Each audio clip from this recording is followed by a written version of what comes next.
Olá a todos, sejam todos bem-vindos mais uma vez. Sou o professor Jonas e faremos agora o último vídeo sobre raciocínio lógico, sobre tabela verdade. E trata-se aqui da gente tentar fazer uma tabela com mais linhas, nesse caso com 8 linhas, né? Nós podemos fazer com 8, 16, 32, 64, sempre dobrando, né? Depende do número de proposições. Então nós temos um argumento aqui que está em símbolos lógicos, né? Nós podemos transformar isso aqui em proposições e criar um enunciado, criar um argumento, um texto, etc. E o objetivo da tabela, que deixa bem claro com uma equação como essa, é descobrir quando que esse argumento pode ser considerado verdadeiro e quando que ele pode ser considerado falso. Basicamente é isso. Então, o número de linhas da tabela vai variar conforme o número de proposições que nós temos. Então, a fórmula é a seguinte, é 2 elevado ao número de proposições de variáveis que nós temos. Nós temos P, Q e R. Então, é 2 vezes 2 vezes 2, que é igual a 8. Então, nós temos uma tabela com 8 linhas. 1, 2, 3, 4, 5, 6, 7 e 8. Eu vou ensinar aqui rapidamente como preencher uma tabela como essa de 8 linhas. Vamos tentar não errar, né, para chegar ao resultado final. E assim, espero não ficar chato também esse vídeo. Vamos tentar fazer juntos aqui, prestando atenção como se preenche. Sempre nós vamos começar de lá para cá, né, sempre preenchendo a coluna do P. O que nós temos aqui é a apresentação das proposições. Nós temos o P, nós temos o Q, nós temos o R, nós temos o não Q, porque aqui na equação está pedindo para negar o Q, e nós temos o não R, que também está pedindo para negar o R. Outra coisa importante, quando a gente for preencher a tabela verdade, sempre começa preenchendo entre parênteses, igual na matemática, né? Se tivesse colchetes, é possível colocar colchetes, algo fora do colchete também, vamos separar dessa maneira. Então, sempre de dentro do parênteses. Então, o que está aqui dentro, o que está aqui dentro, e depois entre as duas. Então, essa é a regra. Ao começar a preencher a linha do P, do Q, do R, nós vamos seguir um pouco daquela lógica lá aqui da tabela verdade com 4 linhas.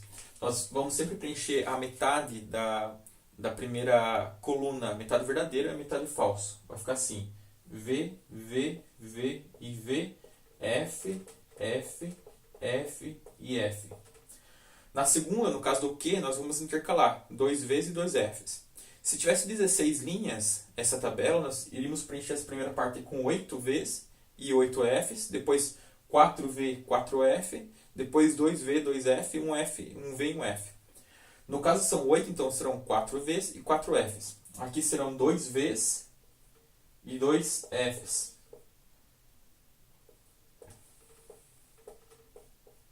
Vocês todos entenderam, né? Sempre a primeira coluna preenche a metade verdadeira e a metade falsa. Depois intercala conforme o número de linhas que tem a tabela, né? Então, essa aqui tem 8, então vão ser 4, 4, 2, 2, 1, 1, né? Então vai ficar VF, VF. Certo? Depois nós vamos negar, né? Aqui está pedindo para negar o Q. Então, lembrando do vídeo anterior, que é a negação das proposições. Quando a gente for negar uma proposição, nós invertemos o resultado. Então, negar o que é? Se está V, V, F, F, nós vamos inverter. O que está V aqui, vamos colocar F aqui. Então, vai ficar V, V, F, F, vai ficar F, F, V, V, F, F, V e V. Certo? Negamos a proposição. A seguir, aqui eu já fui colocando a parte, o primeiro parênteses está aqui dentro. Agora nós queremos saber o resultado, o valor lógico de P, E, lembrando que aqui é o símbolo do E na lógica, não Q. Então nós vamos pegar só a coluna do P e do não Q para preencher, usando a regrinha do E. Qual a regrinha do E? Se todos lembrarem, lá precisa-se de alguém que fale inglês e fale espanhol. Só vai ser verdade quando os dois forem verdades. Então, no emprego, se precisa de alguém que fale inglês e fale espanhol, só vai servir para o emprego alguém que fale inglês e também fale espanhol. Então, aqui do P e não Q vai ser, vamos pegar só a coluna do P e não Q. O resto vamos esquecer por enquanto. Então, vamos ficar V e F para ser F. V e F vai ser F também. V e V será verdadeiro. V e V será verdadeiro. F e F será falso. F e F será falso. F e V será falso. E F e V será falso. Então, nessa coluna, nós observamos que só foi... já tivemos 2 casos de verdade, né, que são 2 vezes juntos. A seguir, nós vamos resolver o que está entre parênteses aqui, que é o que ou, nesse caso aqui já são outras regras, ou não R. Então vamos pegar só aqui a coluna do que e vamos fazer do não R. Mas nós não preenchemos do não R ainda. Então vamos preencher nesse momento. Lembrando que para você negar uma proposição, você tem que inverter o resultado. Então se aqui o R é V, F, V, F, V, F, nós vamos só inverter. Colocar F, V, F, V, que vai chegar ao resultado certo. Então, falso, verdadeiro, falso, verdadeiro, falso, verdadeiro, falso e verdadeiro. Então, agora, para resolver aqui entre parênteses, nós já temos o que é essa coluna aqui, ou, usando a regrinha do ou, das tabelas anteriores que a gente viu lá nos vídeos, ou não R. Então, a coluna do que está aqui e do não R está aqui. Usando a regra do ou. Na regra do ou, precisa ser de alguém que fale inglês ou fale espanhol. Nesse caso, é possível que um dos dois seja verdade, será verdade. Se os dois forem verdade, melhor ainda. Então, se tiver VF será verdade, se tiver FV será verdade, se tiver VV será verdade. Se for FF será falso, né? No caso de alguém se apresentar que não fala nem inglês nem espanhol, né? Então, o que é isso aqui? Verdadeiro e falso vai ser falso. Verdadeiro e verdadeiro será verdadeiro. Desculpa, a primeira é verdadeira, né? Então, que e não é será verdade. Verdadeiro e verdadeiro será verdade. Falso e falso será falso. Falso e verdadeiro será verdade. Verdadeiro e falso, verdade.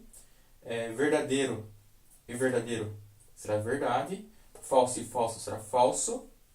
E falso e verdadeiro será verdade. Novamente, só dois casos aqui de falso. Agora nós chegamos ao resultado final, né? Já vamos chegar, agora nós queremos saber toda a equação. A equação nós vamos pegar o resultado que está entre parênteses aqui, com o resultado que está entre parênteses aqui, usando, nesse caso, o conectivo se então. Na regrinha do se então, se todos lembrarem, será falso apenas quando o primeiro for verdadeiro e o segundo for falso. Nesse caso, nós vamos pegar só a coluna, essa coluna com essa coluna, o valor lógico dessa com essa, usando a regrinha do se então. Repito, só será falso quando o primeiro for verdadeiro e o segundo for falso. Então nós teremos aqui falso com verdadeiro, teremos verdadeiro. Falso com verdadeiro, teremos verdadeiro. Aqui o caso que vai ser falso, né? Verdadeiro com falso será falso. Verdadeiro com verdadeiro será verdadeiro. Falso com verdadeiro será verdadeiro. Falso com verdadeiro será verdadeiro. Falso com falso será verdadeiro. E falso com verdadeiro será verdadeiro. No caso de falso, foi isso aqui. Então esse argumento, essa equação, se formos transformar em proposições, ela só será falsa quando, nesse caso aqui, dessas sequências que nós temos apresentado aqui nas colunas anteriores. Como que nós tiramos esses valores lógicos? Por isso que é importante ver lá o terceiro vídeo, né? O terceiro vídeo que a gente pegava tabela por tabela, vendo quando é verdadeiro e quando será falso. E aí nós temos que dividir em colunas, né? Para a gente conseguir, quando nós temos mais de duas proposições, mais colunas, para que a gente consiga encontrar o valor lógico de verdadeiro ou falso das proposições. Nesse caso, só será falso quando, nesse caso, esse tipo de resultado aqui de verdadeiro e falso nós vamos chamar de contingência. A contingência em Aristóteles é quando pode ser e pode não ser. Se todas as respostas fossem verdadeiras, nós chamaríamos de tautologia. E se todas as respostas forem falsas, nós chamaríamos de falácia. E parece que não tem segredo, acho que é só a gente praticar um pouco. Seria interessante se tivéssemos tempo e até espaço para a gente conseguir fazer uma tabela com o dobro de linhas, né? Com 16 linhas, é muito mais emocionante.